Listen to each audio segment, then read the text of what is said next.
আমি যেমন গণভোটে হা ভোট চেয়েছি, জনাব তারেক রহমান তিনিও কিন্তু গণভোটে হা ভোট চেয়েছেন। গণভোটের এই দাবিটি আমরা বলার আগে তাদের নেতা সালাউদ্দিন আহমদ প্রথমে দাবি জানিয়েছেন যে গণভোটের মাধ্যমে এই সংস্কারের রায়কে আইনি বৈধতা দিতে হবে। আমরা সমর্থন করেছি। ভোটের দিন পর্যন্ত আমাদের অবস্থান ছিল এক, এখন যারা সরকারি দল, এখন যারা বিরোধী দল, কিন্তু ভোটের রেজাল্ট হওয়ার পরে তারা বদলে গেছেন। যখনই তারা 2/3 সংখ্যাগরিষ্ঠতা যেভাবেই হোক, যে মেকানিজমে হোক তারা লাভ করেছেন, এরপরেই তারা অতীতের সমস্ত ওয়াদা ভুলে গেছেন। তারা তাদের দলীয় 31 দফা ইশতেহারের কথা বলেন, সংস্কারের কথা বলেন। ওই দফার প্রথম দফা হচ্ছে তারা যদি সরকার গঠন করেন তাহলে তারা একটা সংস্কার কমিশন গঠন করে সংবিধানে ওই সমস্ত ধারাগুলাকে সংস্কার করবেন যে ধারাগুলা অতীতে সরকারকে ফেসিবাদী বানিয়েছে। আমরা এখন যখন সংস্কারের কথা বলি, সরকারি দল তখন বলে সংবিধানে তো কোনো সংস্কারের কথা নেই। তো সংবিধানে যদি সংস্কারের কথা নাই, তাহলে সেদিন আপনাদের 31 দফায় আপনারা লিখেছিলেন কিভাবে? যদি নাই তাইলে আপনারা গণভোট চাইলেন কেন? যদি নাই তাহলে হা ভোটে জনগণকে আহ্বান জানালেন কেন? এই সবগুলা হচ্ছে দ্বিচারিতা, নিজেদের দেওয়া ওয়াদার বিরুদ্ধে অবস্থান এবং জনগণের রায়কে অস্বীকার, অগ্রাহ্য এবং অপমান করা। যখন স্পিকার এই ব্যাপারে কোনো সিদ্ধান্ত দেননি, আমরা আশা করেছিলাম স্পিকার সিদ্ধান্ত দিয়ে বলবেন গণভোটের রায় গ্রহণ করা হলো। তিনি এইটা না বলে বললেন যে এই আলোচনা এখানে সমাপ্ত হলো, যেটাকে সংসদীয় ভাষায় বলে টক আউট। আলোচনা হয়েছে, ফেলে দেওয়া হয়েছে, এখন আর নাই। আমরা মর্মাহত হয়েছি, জাতি কষ্ট পেয়েছে। আমরা তখন জাতিকে কথা দিয়েছি, যেমন ইলেকশনের আগে আপনাদেরকে বলেছিলাম আমরা নির্বাচিত হয়ে সরকার গঠন করলে, আমরা বিজয়ী হলে আপনারা গণভোটে যে রায় দিবেন সেটা আমরা বাস্তবায়ন করব। আমরা যেহেতু সরকার গঠন করতে পারিনি, যেহেতু সংসদের ভিতরে আমাদের কথাকে, জনগণ কথাকে, ন্যায্য কথাকে আমলে নেওয়া হয়নি, সেই কারণে আমরা আবার জনগণের দাবির সাথে একাত্ম হয়ে জনগণের কাছে ফিরে এসেছি এবং সেই দাবি আদায়ের জন্য আজকে থেকে আমরা আন্দোলন শুরু করেছি।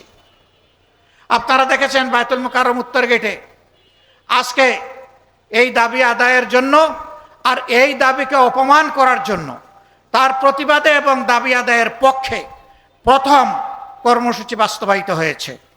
এটা আমাদের শেষ নয়, এখান থেকে শুরু। আমরা কথা দিচ্ছি, আমরা আস্থাশীল, ইনশাআল্লাহ আপনাদেরকে সাথে নিয়ে এই দাবি আমরা আদায় করেই ছাড়ব। আমাদের সামনে বিকল্প কোনো রাস্তা খোলা নেই। আমরা চাই না আবার ফ্যাসিবাদ আমার বাংলাদেশে কায়েম হোক। বাংলাদেশের একজন নাগরিকও চায় না বাংলাদেশে আবার ফ্যাসিবাদ ফিরে আসুক। সুতরাং আমাদের অবস্থান স্পষ্ট। আসসালামু আলাইকুম ওয়া রাহমাতুল্লাহি ওয়া বারাকাতুহু।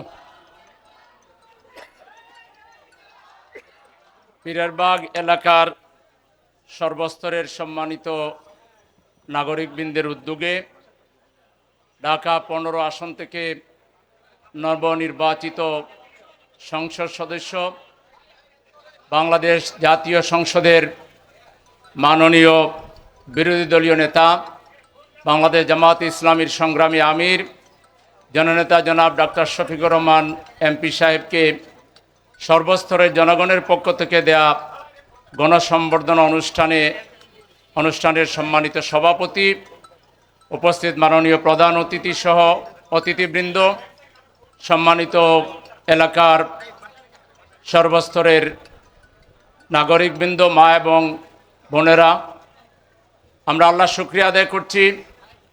একান্তভাবেই মহান মাবুদের অনুগ্রহে আপনাদের স্বতঃস্ফূর্ত সমর্থনে বাংলাদেশ জামাত ইসলামীর সম্মানিত আমির ঢাকা 15 আসন থেকে জাতীয় সংসদের সদস্য হয়েছেন এবং একই সাথে প্রধান বিরোধী দলীয় নেতার আসন গ্রহণ করেছেন।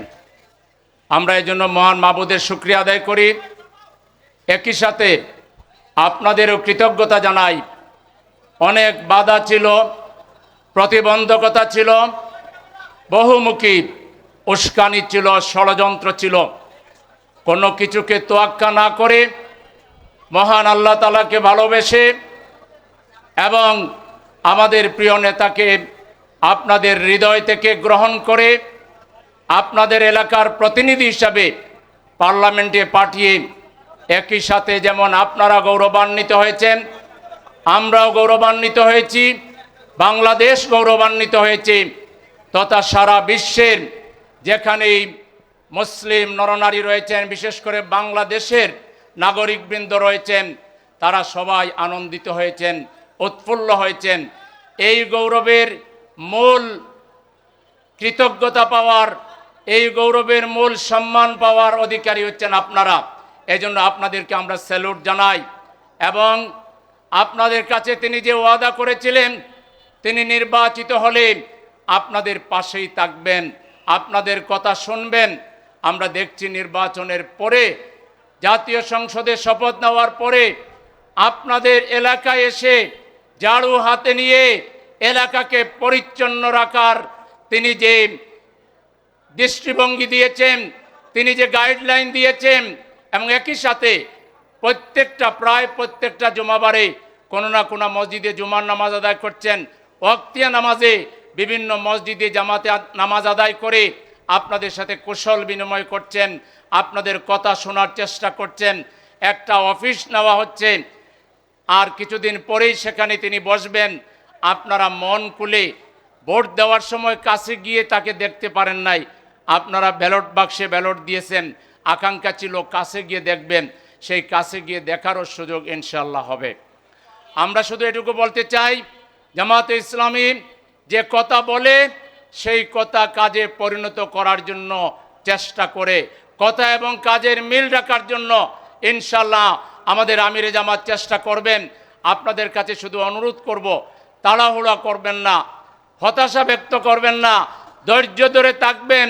আপনারা এমন এক ব্যক্তিকে পেয়েছেন, তাকে পাওয়া এটা আল্লাহর পক্ষ থেকে এক বিশেষ রহমত আমাদের জন্য, আপনাদের জন্য। সুতরাং তিনি আপনাদের জন্য তার সব কিছু জীবন বাজি রেখে আপনাদের কল্যাণে, আপনাদের উন্নয়নে কাজ করবেন, এই ব্যাপারে কোনো সন্দেহের অবকাশ নেই।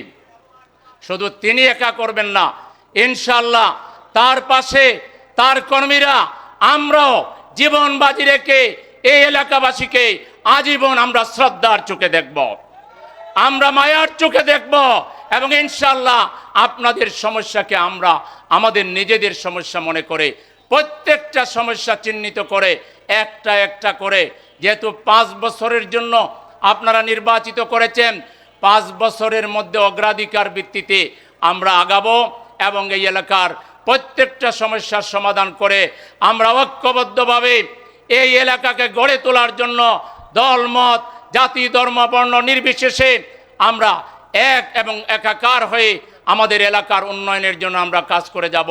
সেজন্য সবাইকে আবারও আমার পক্ষ থেকে অনেক অনেক শুকরিয়া, মোবারকবাদ জানিয়ে, ধন্যবাদ জানিয়ে, এবং আগামী দিনের পথ চলায় আপনাদের সাথে আমরা আগেও ছিলাম, এখনও আছি, আগামী দিনেও থাকার অঙ্গীকার ব্যক্ত করে সবাইকে ধন্যবাদ জানিয়ে আমার কথা এখানে শেষ করছি।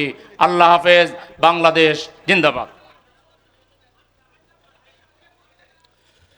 সম্মানিত সুধীবৃন্দ, সম্মানিত পীরের বাগবাসী, এতক্ষণ আমাদের মাঝে বক্তব্য রাখলেন আজকের অনুষ্ঠানের সম্মানিত বিশেষ অতিথি, বাংলাদেশ জামায়াত ইসলামী সম্মানিত মহানগরী আমির জননেতা মোহাম্মদ সেলিম উদ্দিন। আজকের এই প্রোগ্রাম থেকে আমরা আন্তরিক অভিবাদন এবং মোবারকবাদ জানাচ্ছি। সম্মানিত সুধীবৃন্দ, সম্মানিত প্রিয় পীরের বাগবাসী, আমরা আজকের অনুষ্ঠানের সময়ের স্বল্পতার কারণে সম্মানিত প্রধান অতিথির সামনে অনেকেই কথা বলতে চেয়েছিলেন, আমাদের মনের ভাব প্রকাশ করতে চেয়েছিলেন, কিন্তু সময়ের স্বল্পতার কারণে আমরা আজকে সেই সুযোগ দিতে পারিনি বলে দুঃখিত। আমরা সামনে আরও সময় পাবো ইনশাল্লাহ, সেই সময়ে আমরা আমাদের কথাগুলো সম্মানিত মাননীয় সংসদ সদস্যকে আমরা জানানোর চেষ্টা করব। আমি পীরের বাগবাসীর পক্ষ থেকে বিভিন্ন পর্যায়ে বাড়ির মালিক কল্যাণ সমিতি, মসজিদ কমিটির সদস্যবৃন্দের সাথে কথা বলে, এছাড়াও বিভিন্ন সোসাইটির সাথে কথা বলে আমাদের এলাকার বিশেষ করে পীরের বাগ এলাকায় যে সকল সমস্যা আছে সেগুলো সংক্ষেপে মাননীয় সংসদ সদস্যের সামনে উপস্থাপন করছি।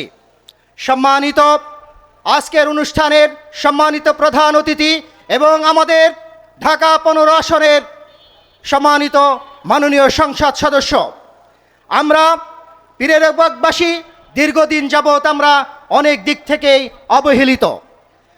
আমাদের বেশ কিছু প্রাণের দাবি আপনার কাছে আমরা উপস্থাপন করতে চাই। তার মধ্যে একটি অন্যতম দাবি হচ্ছে সরকারি বাংলা কলেজ থেকে একটি রাস্তা, যে রাস্তা আমাদের পীরের বাগ 60 ফিট হয়ে শেওড়াপাড়া হয়ে কচুক্ষেত গিয়ে ঠেকেছে, এই রাস্তাটিকে 120 ফিটে উন্নত করার জন্যে আমরা দাবি জানাচ্ছি।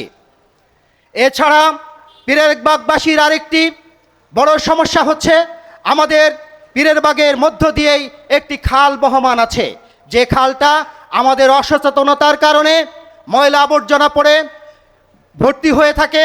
যখন বর্ষার মৌসুম আসে তখন প্লাবিত হয়ে যায়, জনজীবন তখন বিপর্যস্ত হয়ে পড়ে। এই খালকে পরিষ্কার করা এবং সম্ভব হলে এই খালের উপর দিয়ে একটি রাস্তা করার ব্যবস্থা করবেন, এই দাবি পীরের বাগবাসীর পক্ষ থেকে করছি।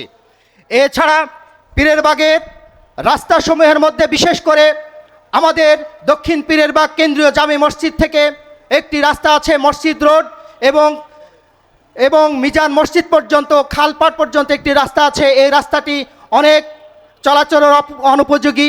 এই রাস্তাঘাট মেরামতের জন্য আমরা মাননীয় সংসদ সদস্যের দৃষ্টি আকর্ষণ করছি। সম্মানিত এলাকাবাসী, আমরা আজকে সম্মানিত মাননীয় সংসদ সদস্যের কাছে আমাদের কমন আরও কিছু সমস্যা আছে। আমাদের পীরের বাগের পানির পর্যাপ্ততার সমস্যা আছে, গ্যাসের সমস্যা আছে। এই সমস্যাগুলো দূরীভূত করার জন্য উনি যথাযথ পদক্ষেপ গ্রহণ করবেন। এছাড়া আমাদের যে সকল মসজিদ আছে পীরের বাগে 13-14টি জামে মসজিদ